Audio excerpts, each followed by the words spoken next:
Hey, Trails Collective World. Ian here for the TC Live episode for June 16th, 2022. Thanks so much for tuning in with us, either live this evening or checking out the episode after the fact. If you are tuning in live with us here this evening, if you have any questions or comments that you want to plug for me or any of the guests, drop them into the Trails Collective's either Facebook feed or YouTube feed. I keep saying at some point I'll figure out why I can't see the questions or comments coming through my own personal Facebook feed, but I cannot. Again, thanks for joining us. We have another hopefully solid episode this evening.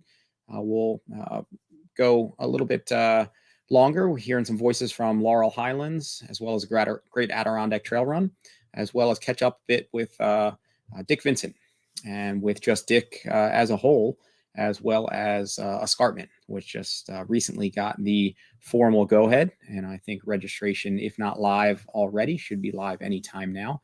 But Dick can cue us in on that. So we will get to some of those focal events in just a few minutes here. So to kick it off, I just wanted to plug one of the events. I always appreciate if any of you RDs out there or trail maintainers or clubs or shops or whatever, you got anything going on that you just want to plug. Just give me the heads up. Shoot me a message either by email. You can get me at ian@rednewtracing.com would be one, or you can catch me on Facebook.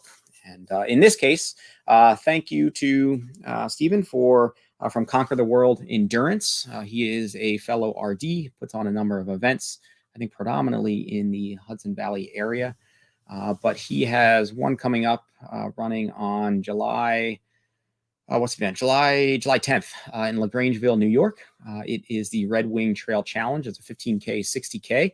I have not run the course, but it looks like decent elevation metrics where it gives you some climbing, some technicality, but not over the top.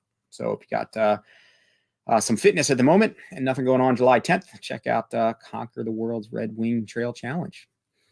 Some other events that are on the Ultrasign hot list, meaning they are about to cap out here pretty shortly. We've got on the Bacon Trail, the Naylor Mill Trail 7K. It's running August 12th in Salisbury, Maryland. A wonderful crew around, the Maryland events. And this one we've featured or dug into a little bit with Trent Swanson in a prior episode. And I think Gabe as well was maybe on that episode. Just digging in. It's kind of a fun concept. They got this bacon versus scrapple just to kind of mix it up and provide some sort of theme. And it just sounds like a good time. So that's on the Bacon Trail, Naylor Mill Trail 7K running August 12th. The Mid-State Massive 50-mile option, they've got several options there. Running October 8th, I believe it starts in New Ipswich, New Hampshire. That is close to capping out. I think it's above 90% full. And Tesla Hertz runs 50K distance running October 8th in Rocky Point, New York, put on by the crew at Happily Running. That's one that has been, I think, growing or reaching capacity. And this is their 50K distance, which is on the warning track. So check those out. Events that ran this past weekend, there's the Smith's Knob Scramble and the Half Sour Half Kraut went down in PA, the Drummer Hill in New Hampshire, Brant Hill Challenge in New York, OSS CIA in Virginia, and the Nipmuc South in Connecticut were some of the notable trail races that ran. No doubt a handful of others, but they were some that went off. On this end, I'm just kind of crushed. It's been a busy 6 weeks. I think I put on 6 races in the past 6 weeks or so, if you count something like Breakneck as being 2 separate races with a Saturday and a Sunday. And my dad passed, unfortunately, this past Thursday. So I've been pretty whooped emotionally, physically. So I got some hole to climb out of, but it will happen. I have an exciting week on deck next week, crewing for friend Ellie Pell. Who has been integral to pieces of the Trails Collective as well, and who's been a longtime friend, employee, and somebody who I've really believed in as a runner. So will be stoked to get out there to crew for her next week at Western States, and we'll bring you hopefully some live, something from California. All right, and then we are going to focus on or dig in a little bit to several events this week. And to kick that off, we're going to bring in Sam Kirk as well as Grace Hot Pants Langheine. Good to see you both again. And both looking pretty fresh after hopefully what was a pretty sweet weekend. So Laurel Highlands, for both of you, was this your, Grace, have you done Laurel before? I have not. This was my first time. Yep. And Sam, this was your first as well, right? I did the 50K last year, and then the full Monty this year. Uh-huh. And the 50K, it's the front half, the back half. What's the 50K out there? Yeah, it's the first 50K of the race. Yeah. Yeah. And that it's been a long time since I've run that course, but it's that's a bit more front heavy in the climbing on that course. Yeah. So yeah, all right. So for those of you who don't know, Laurel Highlands running down in the wilds of PA. For me, I think I had first exposure to some of those trails as a youngster. I used to go to camp down there, camp called Summer's Best 2 Weeks, which was actually it wasn't in Ohio Pile, but it was not too far away. And so we used to go rafting on the river, which runs through basically at the start of the Laurel Highlands course on the Youghiogheny. And so it was cool to have that precursor, and then went down and ran a little bit of it. But one of the originals in our region, I think I had it on the Roots article on the Trails Collective rundown as, the inaugural running in 1980. And so I think it was, if I remember right, in like the top 5 of just our oldest trail races. And so how'd you both find it? So let's get in. Grace, and you're both fit at the moment. You're both coming in with solid bases for both of you, and that shook out. So, and Sam, I know you were stabbing at the record, and I think capable. We can get to that in a second. But Grace, some of these years you've been focusing on maybe World's End and Kraken and getting in on that couple of years past. So, what's the? Have you had Laurel Highlands on the mental agenda for a bit on something different? Yeah, spot on. This one's been on my list for a long time, and I got to be honest, I really appreciate the list from Trails Collective because it's on the list of these historic races in the Northeast, and I'd really like to get through that list. And I've been DNFing World's End 100K for 3 years now, and I needed a break. Yep. So I crewed my friend Laura Fike instead. I had a blast crewing. And then I said, you know what? I'm going to do Laurel Highlands this year. I hear nothing but good stuff about how it's a gorgeous race, been around for a long time. And so I committed to that this year, and I'm really glad I did. And we'll keep, I guess, the focus there. But with that said, I drift back to knowing that your fitness is solid this year, though, from the base work that you've done on your own and some of your efforts. How did now after your experience at Laurel? I mean, you're like, God, maybe this would have been the year where I could have finished World's End, or that just it's like not even your thought train? It wafts into my thinking, but it goes away pretty quickly because World's End, I think, stresses me out so much, and I really wanted to totally commit myself this year to running the Mason-Dixon Trail, grabbing that FKT. And so doing Laurel Highlands, it felt a little more relaxed, a little less stressful in my head.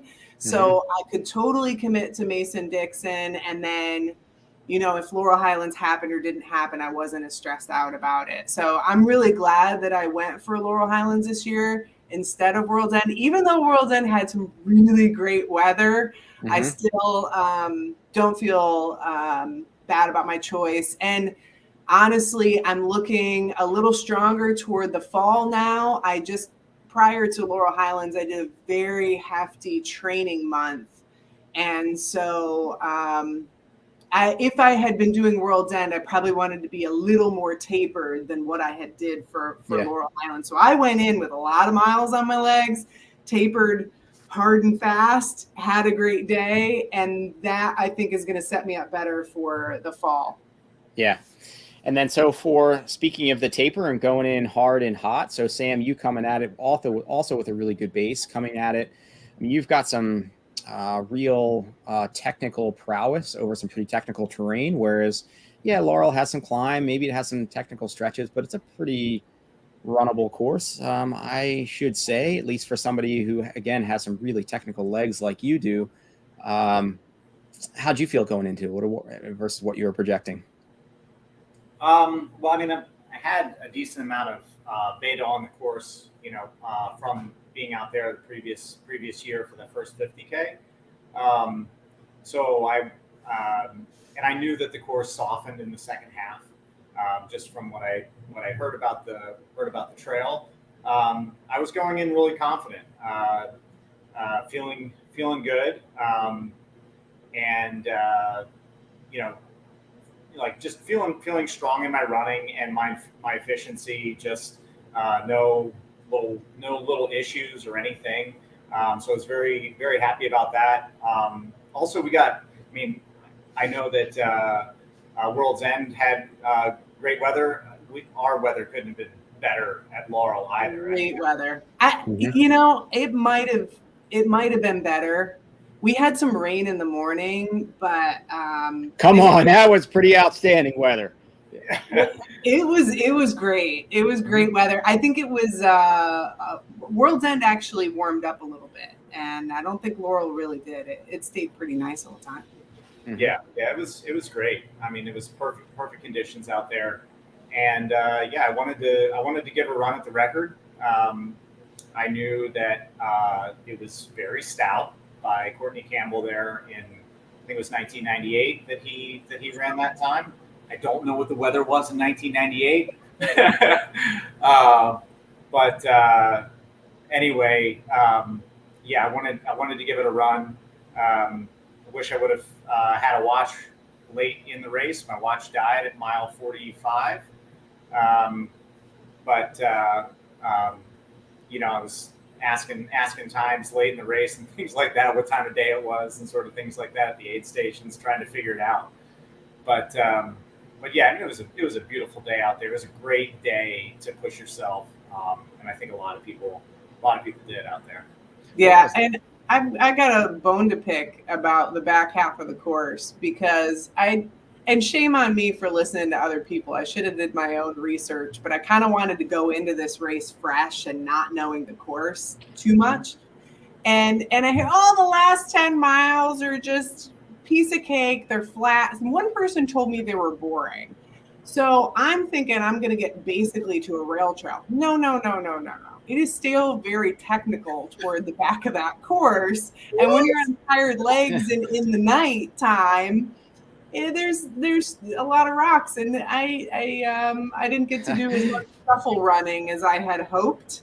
I had to actually pick up my feet, and I didn't want to pick up my feet at that point. So, and I will say the entire course was just gorgeous. There was no part of it that was boring. There was no part of it that I can't say enough about how many ferns, just miles of. Now it switched between the little ferns and the big ferns, but holy moly, it's so pretty. Yeah, hopefully some solid photos will come out of that. I saw you a couple on your Facebook page, but in terms of when Ron finishes processing some of them, it'll be great to see a solid photographer coming out of that with the photo sets. It'll be cool to see what he comes up with. Yeah, there's a reason why this race has been around for 43 years. It is gorgeous, and a point-to-point race like this, where you cross the road a couple of times, you're ducking down through little streams and over these bridges, and it's a well-maintained trail. It's well marked. Mm-hmm. It's a wonderful point-to-point race, and it's going to be going for a long time, because it's cool. Yeah. And so, go ahead, Chris. I think it's also cool, it's a point to point, it's beautiful. And if you do the 70.5, you do the entirety of the trail, which is just a cool thing to do. And that was part of the draw for me. Having done a couple other trails, the entirety of the trail before, like, let me do another one. There's no way I'll ever get the fastest known time on that one. But it was neat to know, like, I just traversed the entire trail in one day. Mm-hmm. Yeah, which just speaks to kind of the adventure, right? I mean, there's certain of my races where I just don't have the real estate to do, or the maybe volunteer bandwidth or whatever to really do a point to point. But there's also, I think, something you said about just the social nature of some of the back and forth, so where you're crossing over and getting to connect with others. that's one thing. But in terms of just the point to point, I mean, that's just like the grand adventure, right? Or this primal sense of starting in one place and finishing in another. And for you, Grace, I don't know. I don't remember where you were in terms of the official results. The fairly decent cutoff, or do you feel like that was one where you're pushed as well, or? I didn't end up where I wanted to be. I was on pace for a long time to do just under 20 hours, and that's where I wanted to be. And then it didn't go well in the last 10 miles, and still finished under like 40 minutes undercut. So I had time. For me, being a back-to-pack runner, I'm always conscious of time, but I didn't feel like I felt like, man, this is something you got to train for and you got to take seriously, and you got to give you got to like give yourself to that trail. You know, it's technical enough, and there's, you know, close to 12,000 feet of gain. You still got to give yourself to that trail and give it some respect. But I didn't feel so stressed that it really affected my race, and that I didn't have a chance. You know, I got a chance to change my shoes and be comfortable. So that was a really nice balance where I felt like this is challenging enough that I feel great about my finish. I feel like it wasn't a gimme. And also I felt like it was doable if I gave it its respect, you know? Yep. Which it sounds like you did. And then for Sam, what watch were you wearing that died? What's your brand? Mont Coros. Yeah, I was gonna say, what do you got, Garmin on your wrist? Yeah. Yeah, it's a I just upgraded to a Garmin Forerunner with like LTE, and so I had done the live tracking, so that's the reason why I died. Just burning.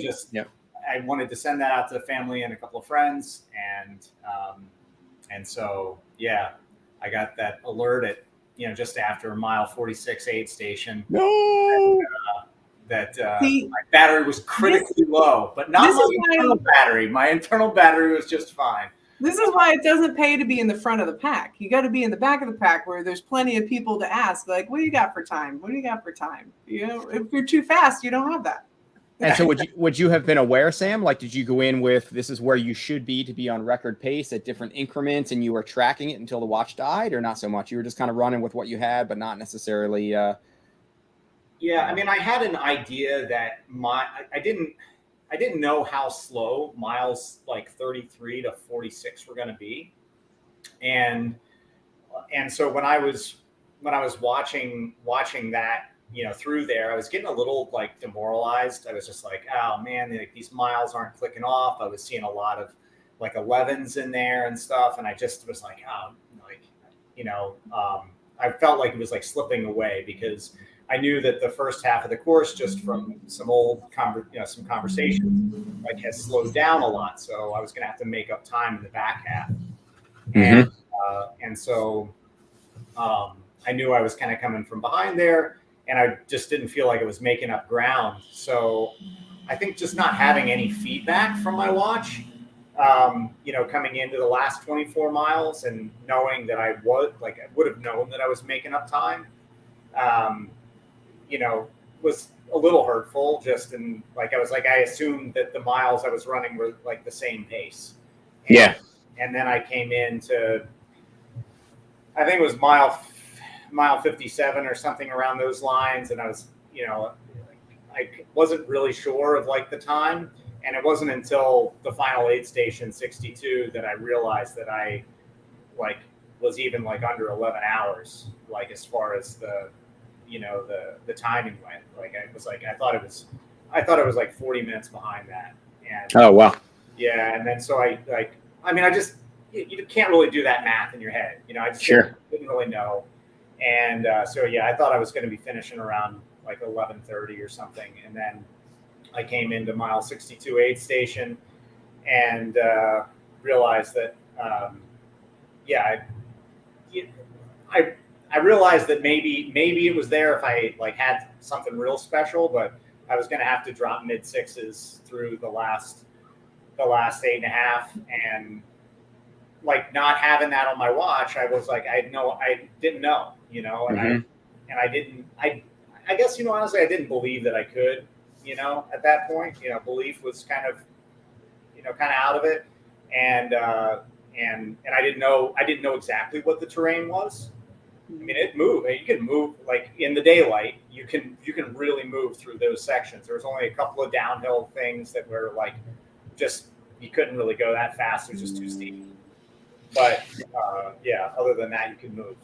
And Vinny, if you're still on here, and Sam and Grace, you may know the answer too. But Vinny, if you're still on, the course over the years, I can't remember. There was a slight tweak to it, right? Didn't they change one section of trail? I don't know, not that long ago. Yeah.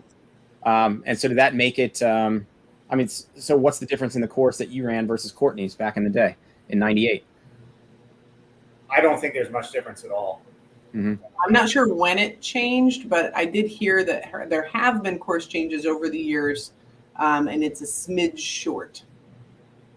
Okay. But I don't know when that happened. So well, isn't it? I mean, historically, that was kind of a funny thing about Laurel Highlands, though, too, and maybe I don't know, mapped out by whatever Park Service or whatever, but historically gives you this one value. But then every time I ran the track through multiple mapping programs, it always came up with a different distance. Grace, what did you get for your full distance? Did you have a live watch on it? I got 68.7, and I'm on a Coros Apex Pro. Yeah, and I feel like that's what I was getting was closer to the sub 70s. And Vinny just weighing in that there were a few 77-mile years, which is crazy. He had Aaron weighing in too, where it used to be 7 miles longer. And I don't know whether that reflected in that Courtney. So when I was just getting, I think, into the scene, Courtney was in his prime. I think the first time I saw him was, I don't know, maybe it was like Finger Lakes 50. Well, I don't even know. Actually, would have been Massanutten. I think he won the first year I tried it in like 2001 or something like that. But just a total stud. And it's cool to see these races that haven't changed remarkably, so you can compare yourself to these studs from 40 years or so ago. But so I don't know what the course was that he ran. I mean, if it was 77 or 7 miles longer or whatever, I mean, that's just insane how fit he would have been. But I'm assuming it wasn't that big a discrepancy. No, that was only for that was in 2 years that they had this, when they had to reroute because they were rebuilding a bridge. Okay. So that was in 2 years, it was 77. But the trail, I mean, to my understanding, I don't know, I didn't run it in 1998. Yeah. But to my understanding, it's essentially the same trail for 40 of the 43 years. Yeah. Well, right on. I would imagine. Yeah, go ahead, Grace. You gotta see what we get for that. Oh yeah. I think I've got one right there. But yeah, it's good that they're still it's somewhere back there. But in any case, they're still doing it. I wasn't sure whether they were going to hold with that tradition and keep it going. Yeah, and then the cool. There's so much tradition with this race, which is just awesome, and it was cool to be a part of it. And so this, for anybody who doesn't know, there are mile markers along the entire trail, which was another great thing, just to make sure that you can see my nail polish is yellow because I did that for the race because it's yellow blazes. So Nice. You got the blazes, and there's also these concrete markers the entire way. And so the finisher award is a wooden replication of one of those concrete markers. And I think there's something to it in that. Repeated? Go ahead, Sam. Sorry. Did you find that some of the mile markers repeated? No, I didn't. Maybe that was just me. I was out of it, but I was like, I could have sworn I saw like 38 twice. I was like, what? At some level, that's got to be maddening when you're seeing every mile mark and whether it's that's your extra time. That's why you didn't get it. That's Yeah. And Vinny weighing in terms of the trophies aren't going anywhere. Those are actually made by one of the new RD's dads. The guy used to make them, asked not to make them anymore when we took over. So I remember there's something to it like that. So it's glad that somebody else picked that up and it's continued on. So it sounds like you both had pretty good experiences out there. One you'd want to go back to or at least recommend to others? I recommend it to anybody. I mean, this is one, and it's also one we should mention for anybody who maybe doesn't do ultras but loves trail running. There is also a relay. So that's a very cool option. Not everybody wants to, run all day. They want to run for a little bit in beautiful trails and then have a beer. So There's a 50K, the 70.5, and there is a relay. And correct me if I'm wrong, there's a relay for the 70.5. I think is there a relay for the 50K as well? I'm not sure if both of them have a relay. But that makes it a much more manageable distance, which means really this is a great race for anybody. I'm going to recommend it to everyone. I know a couple of people who did it and they said nothing but good things, and I'm glad I took that recommendation. So I hope more people do. Right on. And then Vinny, when's registration open up in theory? And it's now what, a lottery system? I know that was some contentious, but is that how that went? A very cool. The race director, and he's just awesome. And apparently, I'm the new marketing director. Very cool. This year, there was some confusion, and there was, a little bit of frustration, I think, from a couple of people. The lottery opened, and then he's like, you know what? We've got enough room. Everybody's in. So there was a lottery period for everybody to put in their name, but everybody got in, which was just awesome. And hope we get everything situated long term. I'm sure they will. There's benefits and drawbacks to every single registration option out there. And, kudos to any of those race directors who have to deal with those issues of having so many people that they have to make that tough decision. So, yep. Well, the secret's out now, Vinny, sometime in November. No mail-in paper, but some sort of sign up that just isn't a rush to sign up. So check that out in November. And then Grace and Sam, what do you guys each have on deck? Anything that's slated next? Well, I'm not sure. I'm looking at the Hurricane 100 down in West Virginia.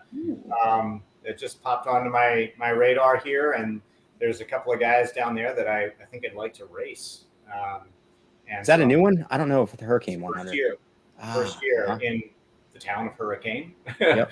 The town's like behind it. There's a prize purse, and so it's looking to draw some great competition. So I'm looking to go down there. It is the same weekend as Virgil Crest, so I'm kind of deciding between the two of those. Yeah. And then I was thinking about emailing out to Javelina, see if I can get into that 100-miler. Mm-hmm. So. Cool. Well, let me know if I can put in a word for you there too, if that's what you're wanting. And then Grace, anything in your lineup? Always something. I got the Idiot Race in July, which is always comes back with fun stories. Miner's Lady in West Virginia is also in July, and then I might be attempting Eastern States. I say attempt. We'll see how that goes. Finishing and nailing Western State or Eastern States rather. That's where my head's at the moment. Eastern States. Yep. Yeah. Well, that'll be exciting. No doubt nerve-wracking a bit going in if you go that route, but hopefully it'll be a pretty wild experience. Right on. All right, Sam, Grace, great job this past weekend, and thanks for being on and sharing a bit about it. Thank you so much. Thanks as always. Yeah, totally. All right, catch you next round. Bye-bye. All right, so we are going to get into another, in this case, cult classic in our region and bring on Michelle and Jay. Good to see you both again, and thanks for carving out a bit of your evening here as well. And Michelle, thanks for hanging in the car there, whatever you're doing there. It's good.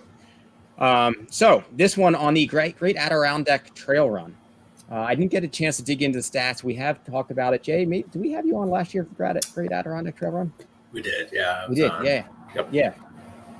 So a classic for you, both of in your relative backyards. Michelle, you not being too far away, and then Jay, you spending more time up there in the Adirondacks than probably anybody on Earth, unless they live there. So kind of personal for both of you. And Michelle, have you run this one before? No, this was my first time running. I went up last year and spectated the race and had so much fun that I had to do it. Right on. And what did you, I guess you went up and spectated last year, so you had a little bit, kind of knew what to expect, and you spent some time up there as well. And how to meet your expectations, or What were you thinking and how'd it go down?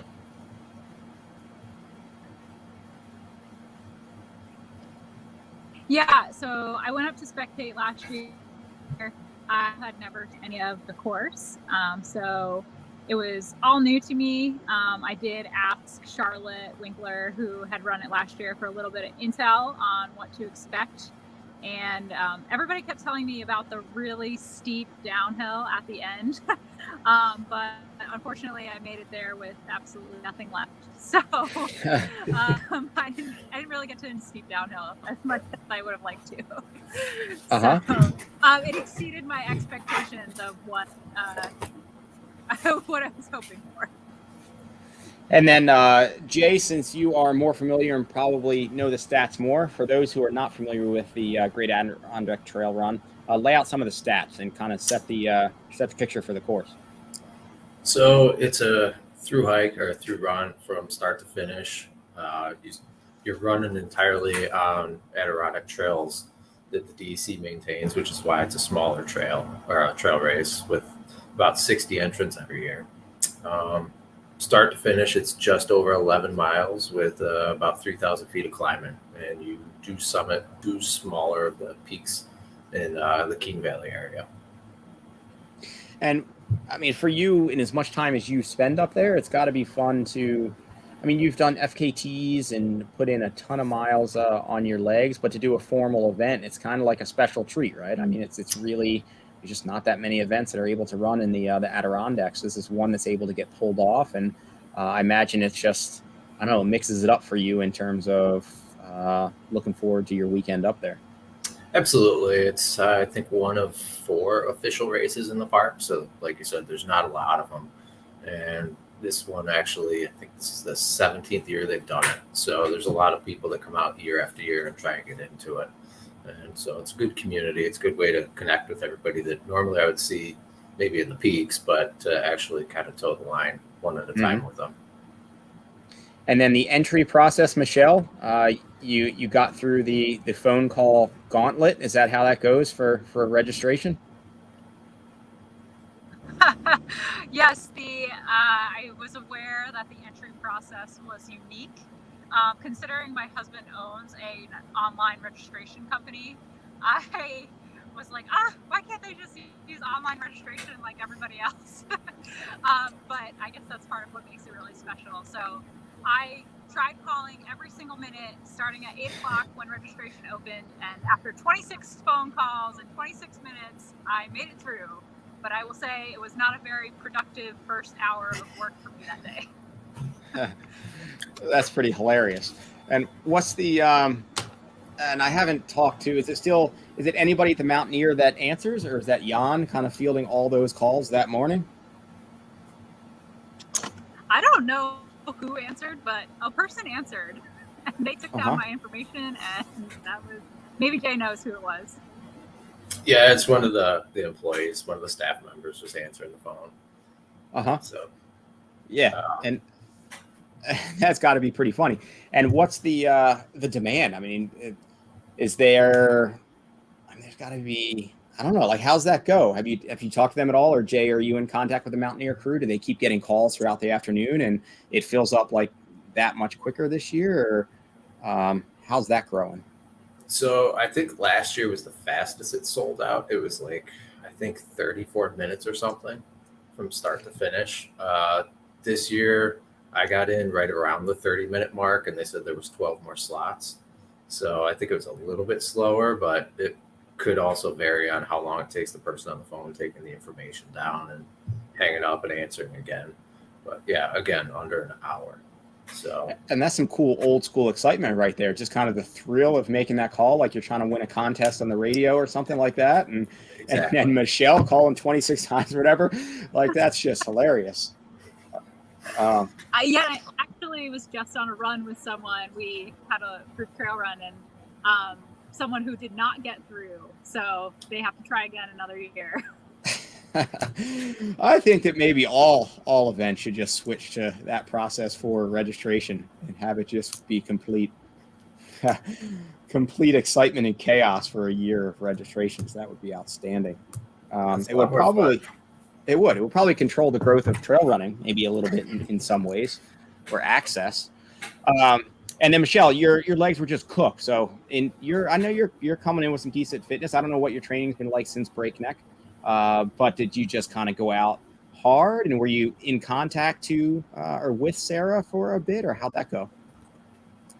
Yeah, so I think that's another piece of this race that's fairly interesting, is that one person starts every minute.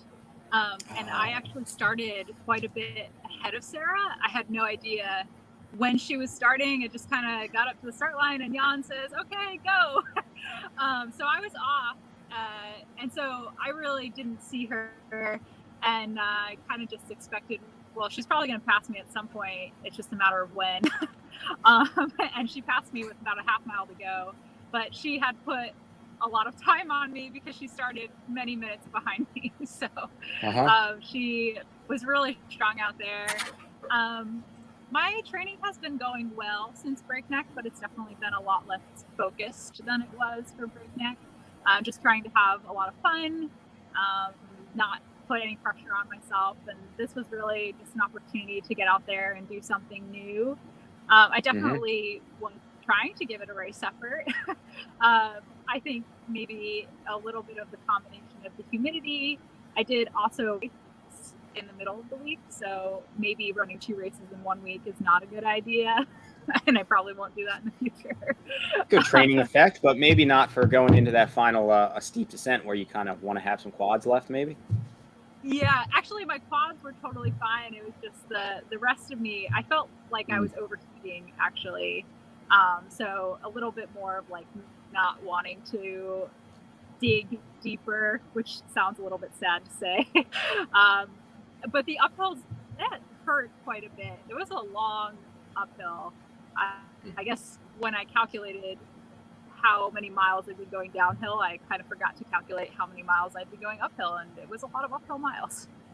And what's the start? Does it start with like a 4-mile climb or something like that, and then you dip down and go back up again, and then kind of dip, or how's that profile go, Jay? You do about a little over a mile to the first top of your climb. It's like right around 1,000 feet, and then you drop down a little bit, and then you side hill for a while, and then you just continue to climb from there up for the next 4 miles straight. It's not super steep at any point until you're just below one of the summits, but it's just a steady grind continuously. And like Michelle said, it was really humid in the woods. So, but she did look good when she passed me pretty early in the race. That's good. And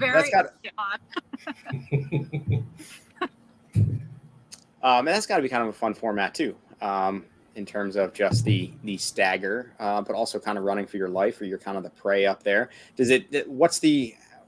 How does he choose? Like, what's the order of stagger? So Aaron Newell, the overall winner. Aaron, many of us know, is just an amazingly capable individual, athletically, and just hammered it. I don't know whether was that a course record? What is the course? Who has the course record out there? He just came short of the course record, I think, by like 3 minutes, which Ryan Atkins set last year. Oh, it's Atkins. Okay, yeah. And Atkins is running, I think, this weekend, right? Out at Broken Arrow. I believe I saw him at least one of those. I think so. Yeah. They were just out at another race last week, but I know they're coming for Whiteface. Yeah, cool. And so how about you, Jay? So this is your third, you said? This was my 3rd year in a row. Yep.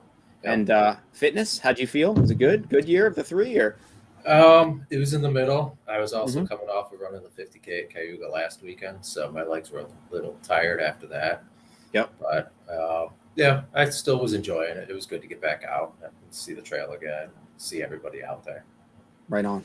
And so, and after experience looked pretty good, just a pretty cool, chill environment. There's some, I think, good awards table that got dipped into, but it just seems like a really sweet community to just chill amongst post race. Absolutely. Yeah. They really try to make everybody that finishes feel like they won. So it's a really good event to be part of. Cool. And so, Jay, you've done it 3 times now. You're going to keep going back. And Michelle, are you going to hop on the phones that time next year? I am definitely going to come back at some point in the future.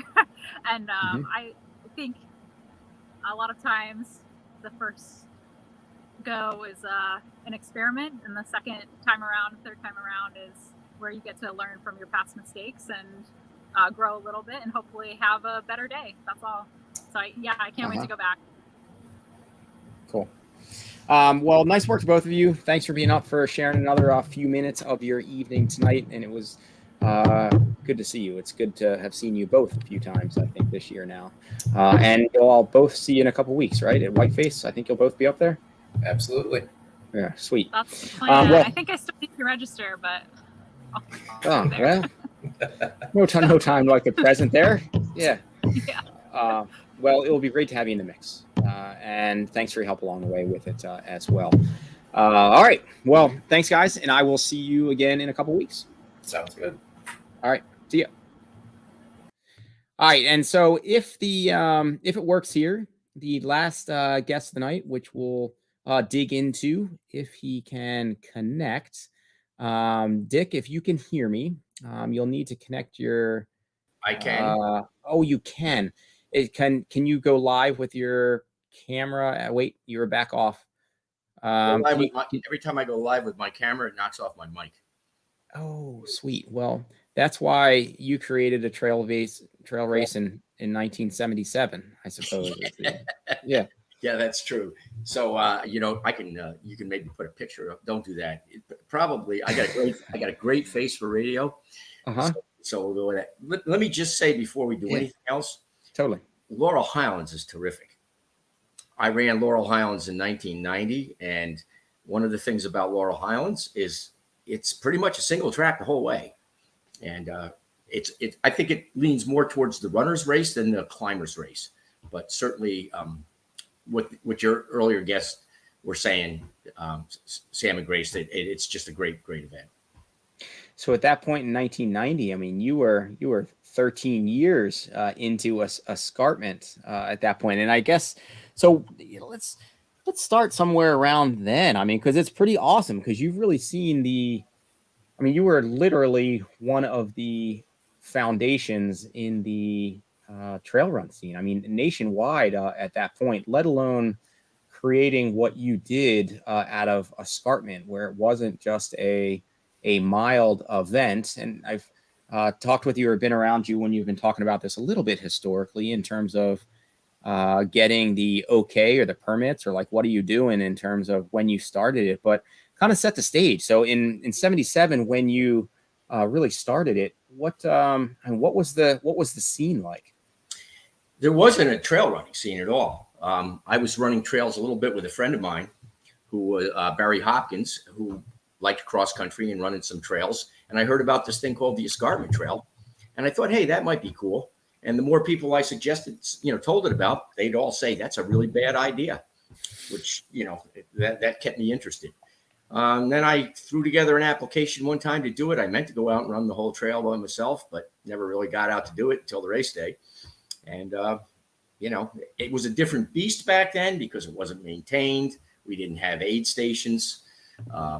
We just were winging it. Which I think is awesome. I think I've been there with some of the events that I put on where I haven't necessarily been able to preview all sections. And you kind of go in a little bit blind, which can occasionally cause an issue if there's something that's suddenly like overgrown or whatever. But the reality is sometimes you can't get there. But it's funny for you where you didn't get to go through the whole thing until race day. And so when race day came on that first, running, how many people did you have, and kind of what was paint us the picture of what it looked like, I guess, on that day in terms of, what you ate on course or shirts or like whatever kind of paints this where we're at now with trail events. What did it look like back then? I had suggested people bring some water with them, but we had no water stations. And there were some good runners that showed up. Paul Fetcher, who had won the Earth Day Marathon. I think he ran 2:21 that year. Billy Lauder, who had run some 50-mile road races and was real good. And that was it. We didn't really have anything to go by. It was really a mistake. Anybody in the right mind probably wouldn't have done it. And so I remember I was third that year, and I got to the finish line, and Billy Lauder and Bob Enright were sitting under a tree. they had gone first and second. And as a new race, I wanted to hear something positive. So I saw one of those guys and I said, so what do you think? And Billy Lauder kind of looked up at me, but passed me at the same time. And he said, somebody's going to get hurt real bad out there today. That's kind of how that was the first. And then I waited around for a while, and then finally people started to trickle in, and we decided to just keep doing it. And by about the third year, we started getting some water. The trail wasn't maintained, so when you finished your legs were kind of sliced up from the weeds and the growth and that sort of thing. And things have changed a lot now, permits and all that such. And so does it just feel when you started adding water, I mean, you're just getting soft. I mean, that first, and so was the trail marked at that point? Did you go out and like flag it ahead of time, or what was the format? It always was marked. And thankfully you don't change the color of the marker. It's just blue all the way. And so just follow the blue markers to North Lake. And that's pretty much, it starts in Wyndham. The trail doesn't end in North Lake, but it runs right through the campground, the picnic area. Has been the official finish. It's about 30 kilometers. The sign at the start says 18.6 miles. So that's what I go with. Yeah. And so, and I remember, go ahead. No, you're good. Go ahead. Roll. I was going to say, I remember the first time the DEC got involved with it, because I didn't know you needed permits for this. And I had a running store similar to yours. And all of a sudden one day, this guy from the DEC comes in and he says, and he ran a little bit. And he said, the people up there in the DEC, they got their eye on you. And they're going to come down race day and they're going to ask you for a permit. I said, permit? I need one. And he explained it to me. I said, well, what do I do? And he reached in his pocket. And he said, if you don't mind, he said, I took the liberty, and he handed me a permit. And that's kind of how it's been dealing with the DEC all the time. I felt like they've always been making me obey the rules, but they weren't trying to hang me. Uh-huh. And so for that first year, when you had a couple people that got in, you were the third finisher. Was there like an official timer hanging out, like start and finish, driving up, or you just kind of timing themselves, or you're just like running this and there's no like set times or? No, there were people at the finish line with a watch, a regular. We didn't have a stopwatch. We just had a sweep hand on it. Uh-huh. And that's kind of how they did it. The girl I was going out was at the start. She was at the finish, and a few other people that wanted to drink that day were sitting there. And then the second year, it's pretty much the same thing. I won it the second year. And then after that, people started rolling in and faster people, and it kind of took off. And it was a real nice meeting ground. Well, now it's a real nice meeting ground, I think, between road racers and the trail racers. Mm-hmm. Because it's short enough where the road racers can kind of do it without having to go into, months and months of a training cycle for it. Which is all right. And to that point, and I guess there are some shorter distance runners or specialists where maybe the scene is overly focused, for better or worse, on ultra, where you are very approachable in distance. But it is interesting that it would be as embraced by road runners, just because it is a very technical trail, like at parts. Like it's not necessarily like overly always rocky footing like you find in some places of Pennsylvania or Hudson Valley or whatever. But at least the one, I think I've only raced it one time. And the 1 year, though, I just left feeling like it was an awesome experience, but you kind of have to be willing to throw caution to the wind and be willing to hurt yourself if you're really going to try to hammer. Because, I mean, you're kind of jumping off some blind rocks and going into some overgrown, footing or brush or whatever. And so, yeah, you can kind of take that slow and cautious and move through it. But if you really want to try to hammer, that's a pretty tricky course. Well, Michelle Merlis has won it twice, and where she excels is on those downhills. And I feel it's a downhill runner's course in the sense that if you're going to win it, you've got to be at least very good on the downhill. Mm-hmm. And Ben Nephew, he's a great descender. He's won it 13 times. So it's the descenders. I mean, you got to be strong on the uphills too. But you like you said, the downhills are highly technical. There's ledges in them and stuff, and you're moving quick, and you really have to be able to sort of leap and then look for a place to put your foot. And what's been the growth? Like, what was the first year that you put it on? How many people ran it, and how's it kind of gone from there? And then you're limited in your cap size by permit, right? Not necessarily the one that you're putting on it. Yeah, I'm limited by the first year was 22. The second year was like 22 or 25, and then it hit 50, and then it started catching on a bit and going up. And now what I'm limited by is not how many runners I can have, but how many runners and volunteers I can have. And because the race has been going on for a long time, I think they give me some liberties, because this is going to be we missed a year with COVID. I had it virtually last year. This will be the 45th year this year for the race. So I think there's nobody in the DEC right now working there that was employed at the DEC when this race started. Mm-hmm. So I think I don't think they know what to do with me. Uh-huh. But they're not arriving in hand with your permit already filled out and said, here, we did this for you. No, they're not, but they've always been helpful. Yeah. You know? Yeah. And what's the cap now with entrants and volunteers? Well, the cap's 350. So that's large. So what I aim to get is 275 off the starting line. And because it takes 75 to 90 volunteers race day to carry, because there's no place that you can drive to and bring water to this. Everything is a big hike. Some of the aid stations have a 2-hour hike after the last runner goes through, which is kind of why we have a qualifier on it, because we're trying to get people off the course in 6 hours, right? And also the DEC insists that we start 15 runners every 5 minutes, as to not have a herd flying up the trail. So it takes me 90 minutes to get the race started. Mm-hmm. And what's the I glanced at it earlier, but in terms of those who have done the most, it's like 13, 14 territory. Is that where the finishes? Number of finishes, or that's number of wins, or yes. Who do you have in there that has the most finishes at this point? Well, Peter Gastaldo's got the most finishes. We have a club we call the 100-mile club. If you finish 6 times, you got 100 miles on the trail. And then it got to be a 200-mile club. And then it got to be a 300-mile club. And now he's got over 700 miles finishes. So I don't know. That's got him up around 38 finishes. Yeah, man, that's awesome. Ben Nephew's got the most wins with 13. Second would be Rich Fargo. Rich Fargo. He still runs the race, and only in 2019 was the first time in 28 years that he's run it that he didn't break 4 hours. He's won it 8 times, but he's also got 4 second places. So, he and Ben pretty much dominated the race really for years.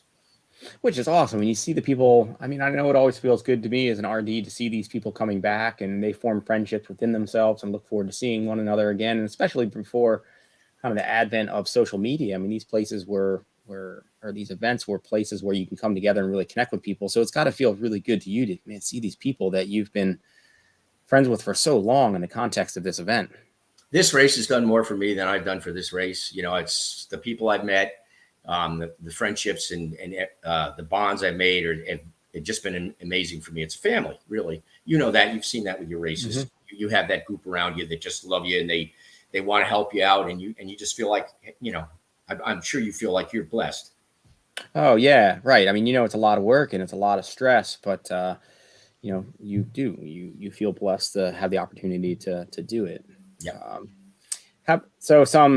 They'd probably be having to sit down at like a restaurant or some sort of easy chair or something and let the stories flow with those that are around you. But do you think that off the top of your head, we could dig into just any fun, story, something that happened on course, something that, kind of anything that would be fun to dig into over the years? The 2008 year was the year that's probably the most memorable, especially, to people that have run a lot of them.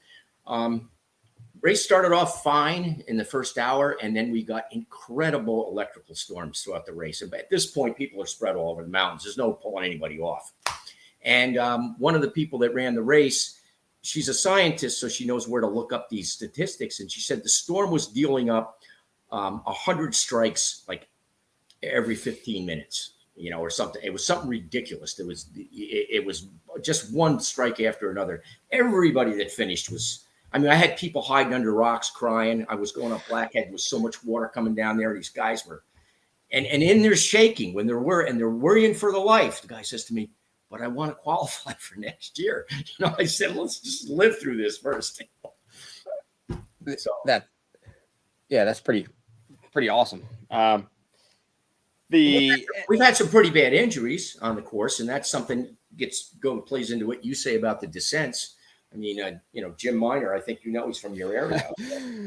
Yeah, Jim Miner. I don't know anybody out there. If you don't know Jim Miner, I don't know where you've been in terms of events, but some point we'll have Jim Miner on here. He lives in my outside of Ithaca here. But Jim does 3 events every weekend of his entire life every year. It's incredible the amount that he puts in. But to your point, he took a pretty good header fall just 3 years ago, right ahead of COVID. I think it was 2018 he did it. It might have been 19. Mm-hmm. And he was in the hospital for 3 days, fractured skull, fractured, concussion, lots of blood. And the first few people that came across and came to the finish line said, hey, we think this guy might be dead. And as we were heading out to get him, he came to and finished up bleeding. I got a great picture at some point. If you don't have it, I'll send it to you. Mm-hmm. When you interview Jim, I'll send you the picture. Yeah, well, that's a good point. When we have him on, we may be on for a while that night, but we'll maybe I'll bring in various people of his passed away into, and that's probably one that we could dig into. But that was a pretty intense hit, and probably kept him out of literally, because he runs 3 weekends 3 races every weekend. That was probably his biggest miss in ever. Oh yeah, that was definitely, he left in an ambulance, and we were real worried about him for a few days, So. And it's unfortunate, but right, just speaks to it's fun, and the course flows when you're in it, and it's beautiful. And I don't know, when I was through, maybe it was in the context of Manitou's a year or two ago, but just this mist that was over that right before you emerge at your finish line, where you get that big just open exposure and drop off. I think we were a cloud was just breaking, but there's some just really dramatic, just beautiful places on your course. I think you ran it in 2014. Okay, you're in that video that. That maybe Elizabeth Joe put together. Yep. Yeah, you're in that, and you were running up Blackhead. Shame on you. That's a hard one to go up. Yeah, I was trying to give it the effort it deserved there. And then cool. So for those who haven't seen it, history of the airplane on the course, it's become kind of a signature. I don't know, just kind of passing. It's wild just to think of the ruins porn, but also just the history of that place. So tell us about the airplane. Yeah, the airplane went down one night up there. We actually had a race, another mountain race, a short one, just sort of a laugh and giggles race. And we heard him. It was pouring rain, and we heard him flying around, and then we didn't hear him anymore. And we thought, oh, okay, he found his way home. Well, he didn't. But on the last significant climb, which is going up to Stopple Point, right at the top, the wreckage is right on the trail, and it's still there. It's been there since probably the late 70s. And it's kind of symbolic that, that wreck is right there on your last climb. You come over it, and a lot of runners will stop there, and take it in, and you see a lot of pictures of it. Yeah. And this is pretty personal for you, not just because you've been directing it. It's just not, well, it speaks to that. How many RDs have stuck with a race this long? I mean, kudos to you for riding it out. Each race is a heavy load, let alone the volunteer load of this one and the logistics of putting it all on. I mean, that's a serious ultra on your own, just keeping this thing going. Yeah. At this point, I've been doing it so long, I just don't know how not to do it. I really want to get it to 50 years. I don't have plans of giving it up at 50, but that's one of the things when COVID came in and I got, 1 year I couldn't have it. And then last year I kind of had to go virtual, but I said, I want to get this thing. I don't want this race to outlive me, So I want to get it to 50, and I'm keep going from there, but at least get to 50. Yeah, and so I'm lucky I started young, right? If I had started this thing when I was, 50 years old, I wouldn't get it to 50. But so. And personal for you as well, because you're living right there, right? I mean, we were able to. I think we card camped with Ryan Welts and somebody else a year that I did it pretty close to your place, but you're pretty close to course. Yeah, I mean, I can run to there. It's a 6-mile run from my house to North Lake. And I go out my yard, and in 600 meters, I'm on the trails, and I can run right up there in 6 miles. It's a lot longer trip than it used to be. Yeah. Yep. And so And the course record here now is Lee Berube. He broke, in 2017 or 18, I think it was. In 2018, he broke Ben Nephew's record. He's going 2 hours and 42 minutes. And, I think he's the course record holder for your half marathon down at Breakneck, isn't he? Yeah, I think he is. Yeah, I was hoping he would have had a harder shot this year at the full, but with, I think, kids at this point, he prefaced it with he just didn't have the wheels that maybe he's had in sometimes in the past. And the women's record is just amazingly crazy fast. She's going 3:07. She's won it 4 times. Her name is Casey Byrne. I always forget it. Casey Bradley Byrne, and she's from the Pennsylvania area. The year she won it, her record is 3 hours, 7 minutes, and 22 seconds, I think, or something like that. And the year that she won it, she ran 55 minutes for 10 miles on the roads. And to give you an idea of how fast her time is compared to anybody else that's run the race, Nikki Kimball won it one year. And Nikki Kimball, who won Western States, is she ran, her fastest is 3:24. That's the second fastest person. Casey's got all the 4 fastest women's times. And that was in 99. I'm just looking on your website as well for Cassie. Yeah. 99 she did it. And then she came back. Her 4th year, she ran 3:07:52. Not quite as fast, but, pretty darn quick. Yeah. Yeah, that's pretty outstanding. And it's also, as we just mentioned, and Sam had mentioned, Sam, if you're still on, I appreciate you with the comment in digging into some of the historic races in our region here, like on this episode. And so, as I mentioned with Laurel, it's cool to see some of these courses that are what they are from year one. And you can really just compare. I mean, I guess you've had really different conditions, right? I mean, you mentioned the lightning storm. You've had some really hot years. You've had some really pretty wet years. So, but at least the course has stayed unchanged. So you can really kind of compare apples to apples to a certain extent from the past. There's a few switchbacks they've added in. So, the course may be a little longer with the switchbacks, but the course record right now is on the course as it is. Mm-hmm. So, we used to just go straight down the hill. Now the state's added a couple of switchbacks and spots. Which is pretty awesome. I mean, it's remarkable to be able to compare that far back and really understand just how fast some of these people were historically. Yeah, absolutely. And, thinking back too is, back then there wasn't the hydration systems. Mm-hmm. There wasn't the trail food that we have, now. So it's a little tougher carrying, nutrition with you and stuff. So you probably remember, when you would go to, the aid station for nothing but pretzels and, Twizzlers. Yeah. And I guess, though, for these record times with 2:42, well, yeah, but I guess it still makes a difference. I was about to say you can hammer in without a ton of aid. I mean, you could be Ben and just carry 2 20-ounce Cokes on your back or whatever. I think he doesn't carry anything. Oh, yeah, he doesn't carry anything for that. He doesn't carry anything. He gets whatever he needs at the aid station. He grabs a cup of water or a cup, whatever's there. And he never wears a belt. He never wears a shirt, and he just goes. And I don't recommend people do it that way. The really experienced people can run that way, but that's also a good way to really blow up and have a bad ending to the day. Mm-hmm. Just blowing up, it's falling down the ledges, And I guess that's a good point too. So for those who haven't run it, good tips or suggestions on prepping or race strategy or something to that effect? I think the race starts at Dutcher's Notch. So you've got to run a business-like race, but you've got to feel, just like Pete, you're telling somebody in the first marathon, don't go crazy through, your first 16 or 18. Nobody's ever won the race going up Windham High Peak, which is the first long pole, but a lot of people have lost it there. So, the first 4 miles, you go up to Windham High Peak. That's a 3,500 peak, and then it drops down, and then you go over a few little ones that aren't that big. And then the big, real hard climb is Blackhead in the middle. And, that starts at about 9 miles. And in that 9 miles, or in that 1 mile to the top, it's a little less than a mile. It gains 1,200 feet. So, which is awesome. And that's just a fun climb in terms of hand over foot, and you can find your flow on the line. And I enjoyed that climb.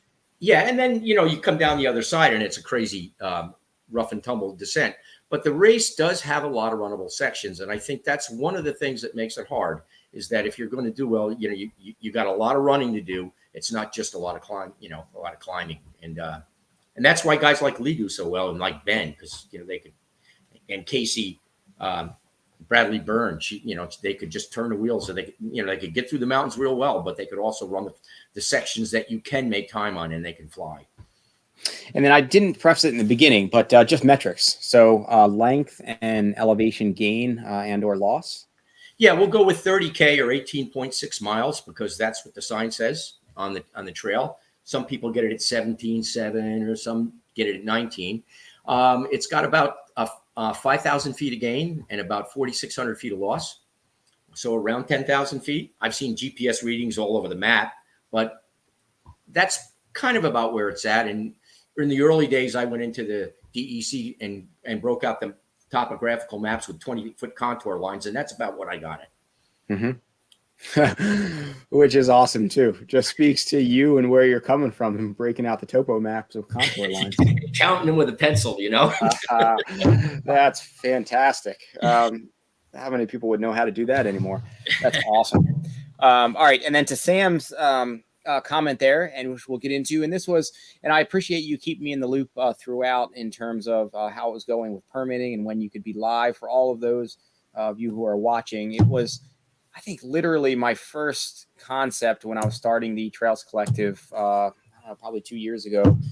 One of the first concept episodes was to have Dick on, and when he was ready to go live for Escarpment, to have a live episode with maybe him in the studio, so to speak, here. And then COVID kind of got in the way, and that morphed it all. But I appreciate you keeping me in the loop on how it's been going.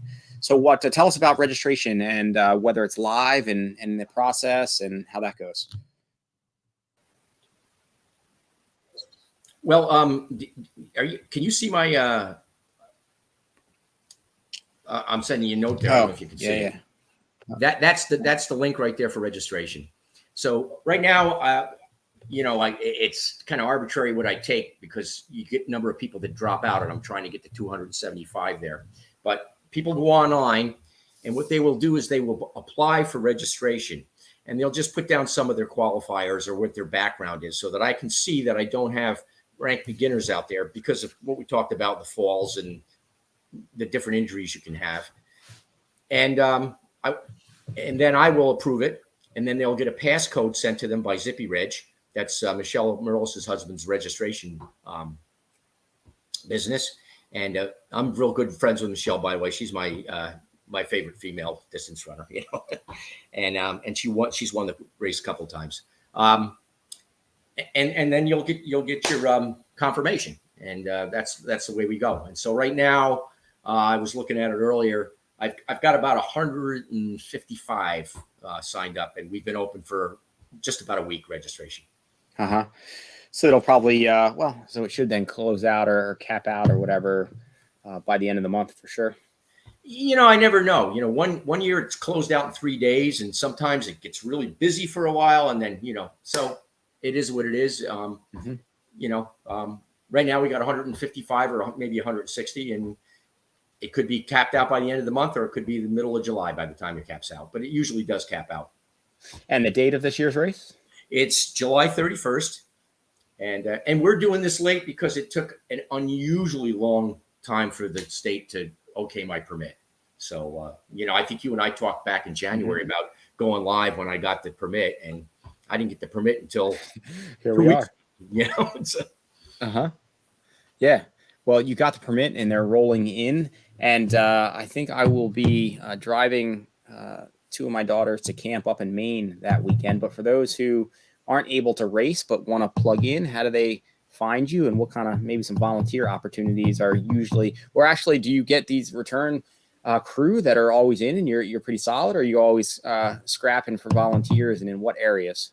It's usually where it comes down to is I need volunteers to carry in aid, right? So if to get 40 gallons of water into aid stations, it takes a lot of people. You're talking about 8 pounds a gallon. Plus, they got to, when they hike in, they got to have lunch for themselves. Got to have first aid. I could use EMTs, that sort of thing. And they can write me at Escarpment Trail at AOL.com. Or I have a Facebook group called the Escarpment Trail Run, and you can catch me through there. And we always need volunteers. Like I say, and a lot of times, like I get a good group, and then they kind of age out on me. They just get old enough, like, okay, they can't do it. And I've lost a few aid stations in the last few years because of that.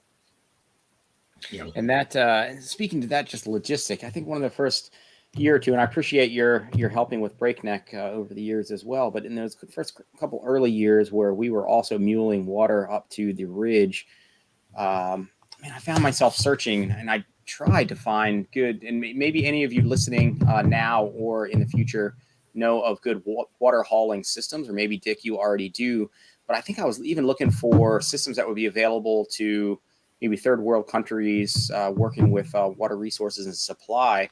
And I even met with, I think at that time, a company when I was out in Seattle on a trip who worked with water resources and equipment, just seeing whether we could design basically a really nice, just water carrying pack. I guess similar to which I've used before, some of the wildland fire suppression systems you just kind of wear on your back or whatever, just one kind of tank that would sit into a nice, comfortable pack.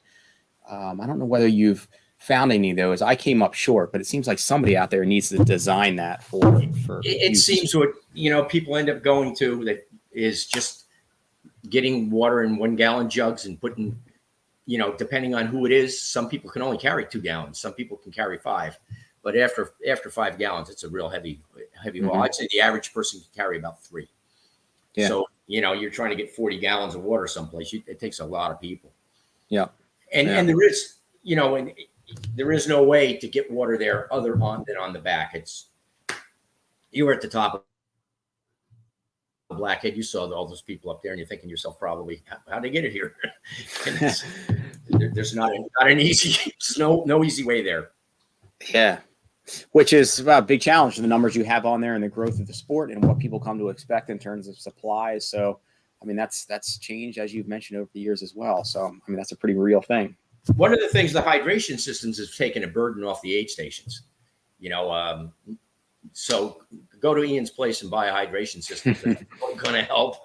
It's going to help the RDs with the water situation. Yeah, and I think I thought the same thing as well, to try to go light where I could to go through, just because I know what it's taken for those people to haul that stuff up there. Yeah. Well, right on. Anything that you want to touch on? Hopefully we'll have you back on, or and in the context with somebody else post race to talk about the race this year. But I'd like to also have you back on in the context of coaching and to dig into you and your skill set in that regard a bit. But anything else on Escarpment that would be fun to plug here before we close out for the night? No, I just I really appreciate the support of both the volunteers, but the runners that have come. A lot of times when you're dealing with RD, race directors like myself, they have to exercise a little patience, especially with this year with it being late getting stuff up. And I really appreciate how people can be patient and helpful and that sort of stuff. The runners have been terrific. And the reason I still put this race on, you talked about for so long, is because the runners that come do it make this so worthwhile for me. Yeah, total family. And so it's awesome. It's awesome what you've created. It's awesome what you've carried on. Truly a foundation in the sport, was well ahead of its time, and it's awesome to see it still cranking at this point. Oh, come back and run sometime. I'd love to have you. I know you got your plate full because you've got the races going on up in the Adirondacks. And yeah, at the moment I am just exhausted, and it's just a struggle at the moment just to run like 3 or 5 miles. Just I haven't been able to get in much running, and my system is just beat down. But I would love to come back at some point. I think I left after that year thinking, "Phew," and that was awesome. But again, I feel like I think for a while I was still just in a competitive mindset, and I think I've let go of that a bit and just out there for the experience anymore. So I think I can come back at it with a different lens. But I think I left thinking, man, but you got to be willing to hurt yourself if you really want to go for it. And I didn't rush back. You ran pretty well that year, and so to run as well as you did, you had to put yourself in the hurt box, Yeah, and it was, but that course flowed. Like I loved it. It was beautiful and it flowed. And it was the first time I had been through it. I didn't preview it or anything, so it was it was an outstanding experience. So I would highly recommend it. And I think there's a reason it's still going and a reason it was ahead of its time in so many ways. So yeah, it would be great to come back and just go through it.